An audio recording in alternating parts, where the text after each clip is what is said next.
నమస్తే అండి. మిద్దె మొత్తం ఖాళీ చేస్తున్నాం. మిద్దె అంతా తీసేసి టబ్బులు మొత్తం అయ్యాయండి. ఫస్ట్ హార్వెస్ట్ చేస్తున్నాం.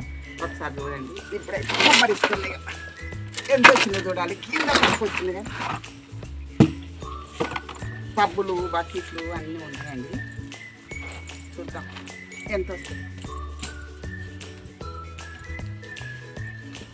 ఇప్పుడు హార్వెస్ట్ చేస్తే మళ్ళీ జూన్లో పెట్టుకోవచ్చు అండి. లావు ఇవన్నీ తీసి ఉడకబెట్టి ఫస్ట్ చేద్దాం అనుకుంటున్నా. ఈసారి అన్న మిద్దె మీద చాలా వస్తుందేమని ఎక్స్పెక్ట్ చేస్తున్నా. మిద్దె చూడండి, టబ్బులో మట్టి అంతా ఖాళీ చేస్తాండి. మొత్తం మిద్దె మొత్తం తీసేస్తున్నాం. పైన రూమ్ కన్స్ట్రక్షన్ అయిపోయింది. మళ్ళీ కొత్తగా తయారు చేసి కొన్ని టబ్బులో పెడదాం అనుకుంటున్నామండి. వాటర్ కానీ స్లాబ్ ఖరాబ్ అవుతుందని మా వారు బాగా చేస్తారు. అందుకని స్టాండ్ చేసి ఈ టబ్బుల కింద ప్లేట్లు పెట్టి అట్లా చేద్దాం అనుకుంటున్నామండి. ఇప్పటి వరకు అయితే ఫస్ట్ హార్వెస్ట్ చేస్తున్నా. ఎంత వస్తుందో ఒకసారి చూడండి.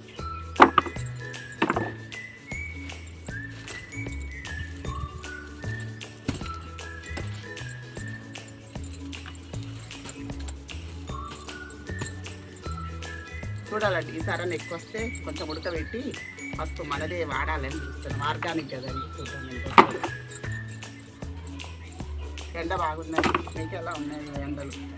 ఏం లేదండి, కొంచెం ఎరువేసి మట్టేసి కొంచెం గుల్లగుల్ల పెడితే బాగా వచ్చిందండి. అంతా కలర్ ఉంది చూడండి. చూస్తుంటేనే ఆనందంగా ఉంది. మొత్తం చెప్పు రజని అంటుంది, నీ వల్ల కావట్లేదమ్మా నేను తీస్తా కానీ అది అంత బీకెత్తా ఉన్నది చూడండి. చెప్పాలి కదా. ఇంతసేపు 1:44 ఈ టబ్బు నిండుతుంది అని అనుకుంటున్నాం. ఇంత అయితే వచ్చింది చూడండి ఎలా వచ్చింది. బస్తా అండి ఇది. బస్తాలు కూడా పెట్టాం. బస్తాలు కూడా బాగానే వచ్చింది.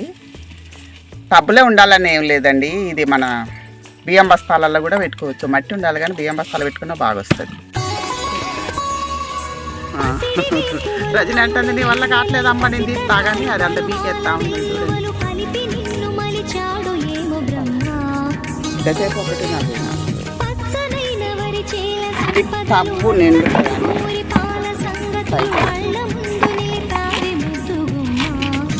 చూడండి ఎలా వచ్చింది. బస్తా అండి బస్తాలు కూడా పెట్టాం. బస్తాలు కూడా బాగానే వచ్చింది.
వరుని జాతకం వేచి ఉన్నదమ్మ